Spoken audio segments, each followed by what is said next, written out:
సంగారెడ్డి జిల్లా ఆందోల్ పుల్కల్ మండలంలో రాష్ట్ర ఆర్థిక మంత్రి హరీష్ రావు సుడిగాలి పర్యటన చేశారు.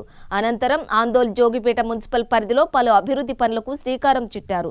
తెలంగాణ ప్రభుత్వం డబుల్ బెడ్రూమ్ ఇళ్ల నిర్మాణం చేపట్టడం జరిగిందని, ఈ ఇళ్లు చరిత్రలో చిరస్థాయిగా నిలిచిపోతాయని మంత్రి హరీష్ రావు అన్నారు. సీఎం కేసీఆర్ పాలనలో తెలంగాణ రాష్ట్రం సంక్షేమ పథకాలలో అభివృద్ధిలో దేశానికే ఆదర్శంగా నిలుస్తోందని మంత్రి హరీష్ రావు అన్నారు.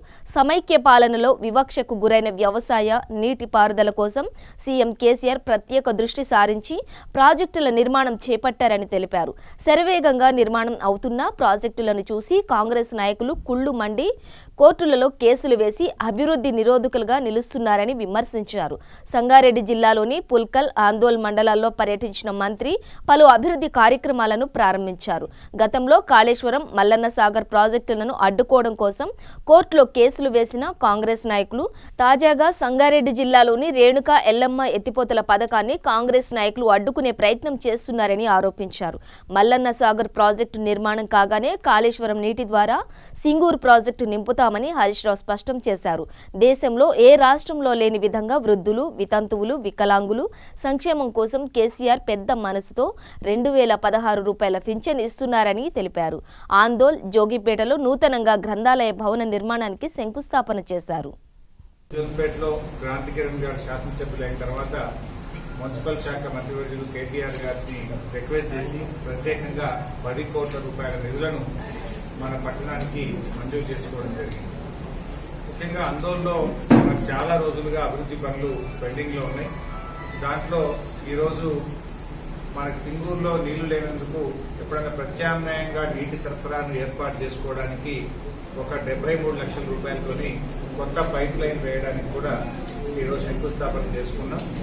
అదేవిధంగా సీసీ రోడ్లు, డ్రైన్ల కోసం 1,78 లక్షల రూపాయలతో ఈరోజు అభివృద్ధి పనులకు శంకుస్థాపన చేయడం జరిగింది.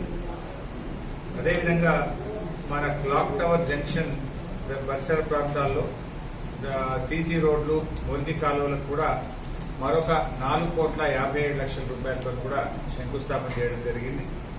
లైబ్రరీ, ఇక్కడ ఆందోళనలో ఉన్నటువంటి లైబ్రరీ బాగా పాత లైబ్రరీ, అది ఎప్పుడు కూలిపోతుందో అర్థం కానటువంటి పరిస్థితిలో ఉండే లైబ్రరీ భవనానికి ఒక 50 లక్షల రూపాయలతో ఈరోజు మా నారాయణ రెడ్డి జిల్లా గ్రంథాలయ సంస్థ చైర్మన్ గారు ఆధ్వర్యంలో శంకుస్థాపన చేశారు. అయితే మరో 50 లక్షలు కూడా ఇవ్వాలని నారాయణ రెడ్డి గారు కోరారు, క్రాంతి కిరణ్ గారు కోరారు. తప్పకుండా ఇంకో 50 లక్షలు ఇచ్చి 1 కోటి రూపాయలతో అధునాతన సౌకర్యాలతో మంచి లైబ్రరీని ఆందోళ్, జోగిపేట పట్టణంలో నిర్మించడం జరుగుతుంది.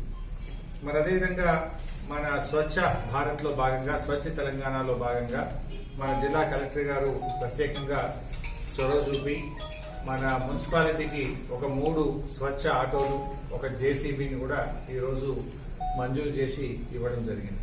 ముఖ్యంగా ఈరోజు మన ప్రభుత్వం వచ్చిన తర్వాత అనేక అభివృద్ధి సంక్షేమ కార్యక్రమాలు చేస్తూ ఉన్నాం.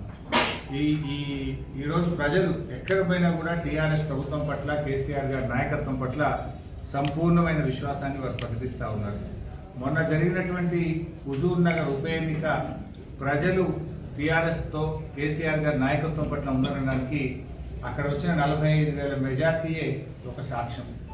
రేపు మున్సిపల్ ఎన్నికలు కూడా ఎప్పుడు జరిగినా ఖచ్చితంగా ముమ్మాటికి టీఆర్ఎస్ పార్టీ గెలుస్తుంది. రాష్ట్రంలో కానీ, మన ఉమ్మడి మెదక్ జిల్లాలో ఉండే అన్ని మున్సిపాలిటీలు కానీ మెజారిటీ ఈరోజు స్థానాలని టీఆర్ఎస్ పార్టీ గెలుస్తాయి.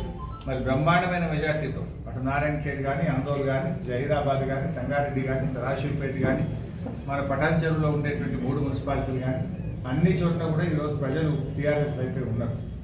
అదేవిధంగా సింగూరు ఈసారి వర్షాలు పడక బాగా తీవ్రమైనటువంటి ఇబ్బంది కలిగింది.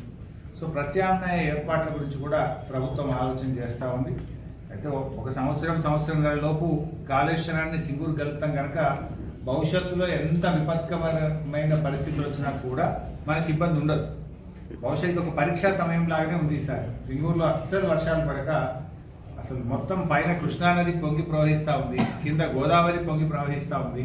సింగూరు నీరు ద్వారా అటు త్రాగు, సాగునీరు అందించేటువంటి దిశగా ప్రభుత్వం ప్రణాళికలు చేస్తూ ఉంది. సో ఈ రకంగా ఈరోజు గౌరవ ముఖ్యమంత్రి గారు రాష్ట్రంలోని ప్రతి నియోజకవర్గానికి నీళ్లు ఇచ్చేటువంటి ఆలోచనలో ఉన్నారు. సో మనకు కూడా ఇస్తాం. అయితే ఇప్పుడు ఒక ప్రత్యేకమైనటువంటి పరిస్థితి సింగూరులో ఉంది కనుక ప్రత్యామ్నాయ ఏర్పాట్ల మీద కూడా దృష్టి పెడుతున్నాం. ఇప్పుడు ఉన్నటువంటి కొద్దిపాటి నీళ్లను మనం ఎట్లా వాడుకోవాలి, మరి ఇంకా తక్కువ పడితే దాన్ని ఎట్లా వాడుకుందామనే దాని మీద అధికారులు ప్రత్యామ్నాయ ఆలోచనలు చేస్తా ఉన్నారు. సపోజ్ ఫర్ ఎగ్జాంపుల్ ఇప్పుడు అందోల్ జోగిపేట పట్టణానికి 73 లక్షలతో పైప్ లైన్ లింక్ చేసినాం. దాంతో ఆ టౌన్ కి ఈ సీజన్ మందం నడుస్తుంటది. సో అట్లా నిజామాబాద్ జిల్లాలోని బాన్స్వాడ, కామారెడ్డి, ఎల్లారెడ్డిలో కూడా అక్కడ ప్రత్యామ్నాయ ఏర్పాట్లు చేస్తా ఉన్నాం. సో ప్రత్యామ్నాయ ఏర్పాట్లు లేనటువంటి చోట ఉన్న కొద్దిపాటి 1.9 TFG సింగూరు వాటర్ను వాడుకుంటాం. ప్రత్యామ్నాయాలు ఉన్నటువంటి చోట ప్రత్యామ్నాయాన్ని కల్పించి ఈ ఒక్క సీజన్ నడిపించడానికి ప్రభుత్వం సీరియస్ గా ఆలోచిస్తుంది. దానికి ప్రత్యేకంగా నిధులు కూడా మంజూరు చేస్తాం.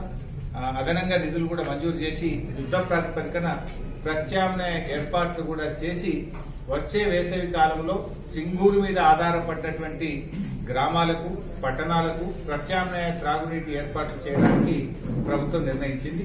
దానికి అవసరమైనటువంటి నిధులు కూడా గౌరవ ముఖ్యమంత్రి గారు మంజూరు చేయడానికి అంగీకరించినారు.